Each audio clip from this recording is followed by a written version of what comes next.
You Castlevania fans out there will be happy to know, and probably already do know, that Bloodstained Ritual of the Night is out this month. Castlevania series producer Koji Igarashi broke away from Konami, thank God, to satisfy fan demand for a new Castlevania-type experience, and Bloodstained is a result of that after having a very successful Kickstarter. Now, I'm not all too familiar with Castlevania as a series, which is something that I am aiming to change very soon, but I do love a good success story like this, especially when it comes to creators breaking from the clutches of Konami to make the games that they're passionate about. It's specifically why I'm also excited for Death Stranding. Bloodstained had a recent trailer, which you're watching now in the background, that was a direct answer to criticisms of previous gameplay footage, and you can tell the clear drive to make this the best game that it can be, addressing problems, taking feedback, and made with passion, most importantly. So I'm really excited for Castlevania fans. I'm excited for Koji Igarashi. I'm excited for the precedent that this sets for creators and publishers. So I'm very excited for Bloodstained and just hope it does well. So back in March, I discussed The Sinking City, as it was due to be released at the end of that month, and felt like a bit of a fool when it was delayed almost immediately after that video went up. At any rate, it's due out this month, so I'm going to take the risk of putting it in the spotlight again. Fool me once, shame on you, etc.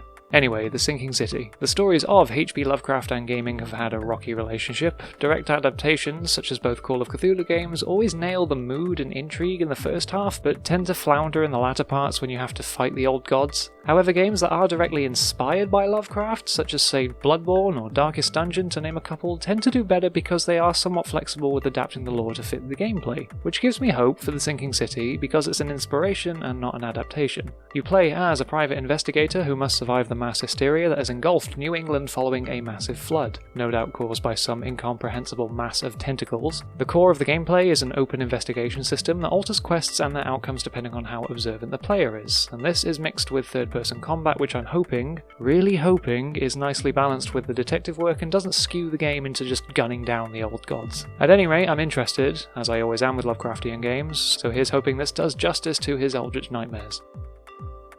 You know, I love XCOM, but I always thought I'd love it more if I could play as a duck. I wrote that out thinking it would be funny and a good way to introduce this segment, and it's not really. Anyway, Mutant Year Zero Road to Eden, the mouthful of a title that is coming to Xbox. Now this was a weird little title that sprung up out of nowhere, but quickly developed a following. Mutant plays similar to the recent XCOM titles, with turn-based tactical combat mixed with a nice dollop of stealth with real-time exploration. You explore the Zone, which consists of a series of interconnected maps where you can gather resources to upgrade and build new goodies at your hub. It's a nice hybrid of old-school isometric stealthy exploration and modern turn-based combat. Obviously what makes this game stand out though is the characters. You have Selma, one of the few remaining humans, Boormin, a boar, and ducks.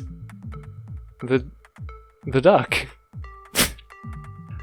I laugh because it's goofy, but let's face it, they help the game stand out, and frankly the weirdness of it certainly drew me to it. So whether you are interested in the weirdness of this world or the tactical gameplay, Mutant Year Zero was and is an unexpected release, but not an unwelcome one.